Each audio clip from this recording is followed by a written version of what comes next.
নমস্কার সুপ্রিয় দর্শক বন্ধুরা, আমি সুমিত। আমার ছাদ বাগানে তোমাদের সবাইকে জানাই আন্তরিক স্বাগত। বন্ধুরা, আজকের ভিডিওটা খুব গুরুত্বপূর্ণ বিষয়, দেশি জবা গাছের মার্চ মাসের সম্পূর্ণ পরিচর্যা। তোমাদের অনেকেই দেশি জবা গাছ দিয়ে বাগান শুরু করেছো, আমিও করেছি, কারণ গাছটা খুব সহজ, খুব পরিচিত আর খুব প্রিয়। কিন্তু একটা কথা সত্যি, মার্চ মাসে একটু ভুল করলেই পুরো গরমকাল ফুল কমে যায়। অনেকে আমাকে কমেন্ট করে বলো, দাদা গাছ বড় হচ্ছে কিন্তু ফুল আসছে না, পাতা হলুদ হয়ে যাচ্ছে, কুঁড়ি এসে শুকিয়ে পড়ে যাচ্ছে, গাছ একদম ফ্যাকাশে লাগছে।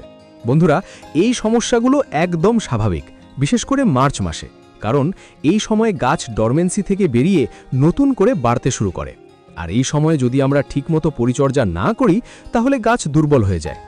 আজকের ভিডিওতে আমি একদম শুরু থেকে শেষ পর্যন্ত বলবো, প্রুনিং কিভাবে করবে, রিপোর্টিং দরকার কিনা, মাটি কেমন থাকবে, জল কতটা দেবে, ঘরোয়া জৈব তরল খাবার কিভাবে বানাবে, কতটা পরিমাণে দেবে, পোকামাকড় থেকে কিভাবে বাঁচাবে, আর কবে থেকে ফুল পেতে শুরু করবে।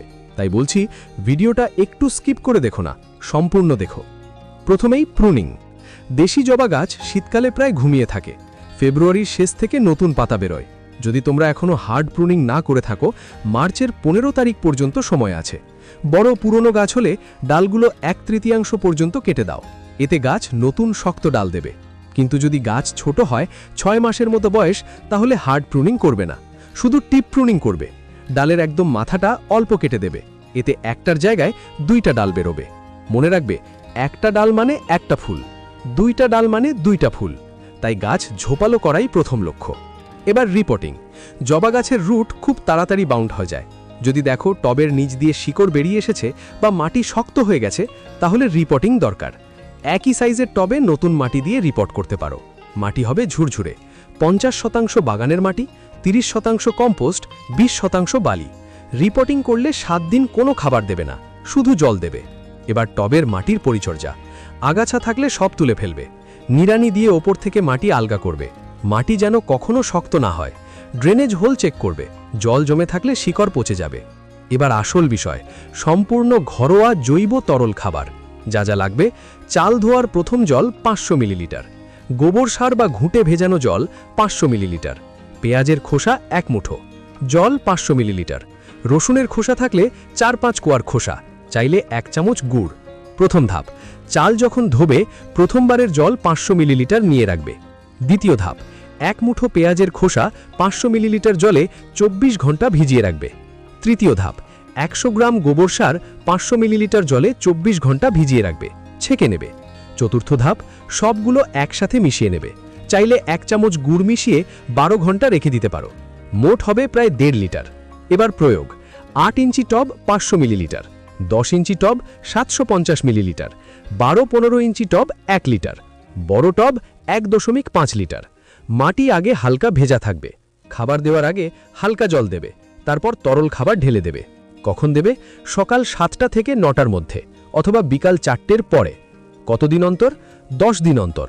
মাঝে 15 দিন অন্তর সরিষার খোলের জল দিতে পারো। 1 সপ্তাহ জৈব তরল, পরের সপ্তাহে সরিষার খোল। এইভাবে অল্টারনেটিভ দিলে খুব ভালো ফল পাবে। এবার জল দেওয়া নিয়ে কথা বলি। মার্চে গরম বাড়তে শুরু করে, প্রতিদিন মাটি চেক করবে। উপরের 1 ইঞ্চি শুকিয়ে গেলে জল দেবে, কিন্তু কাদা করবে না, জল জমলে শিকড় পচে যাবে। এবার রোদ।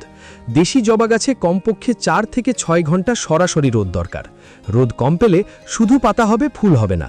ব্যালকনিতে হলে দক্ষিণ বা পশ্চিমমুখী জায়গায় রাখবে। এবার পোকামাকড়। মিলিবাগ, অ্যাফিড, লেদা পোকা খুব কমন। নিম অয়েল 2 মিলিলিটার 1 লিটার জলে মিশিয়ে 7 দিন অন্তর স্প্রে করবে। যদি আক্রমণ বেশি হয়, সুপার সোনাটা 2 মিলিলিটার 1 লিটার জলে 15 দিন অন্তর একবার। সবসময় সকাল 8টার আগে অথবা বিকাল 4টের পরে স্প্রে করবে, দুপুরে কখনো নয়। এবার ফল কবে পাবে?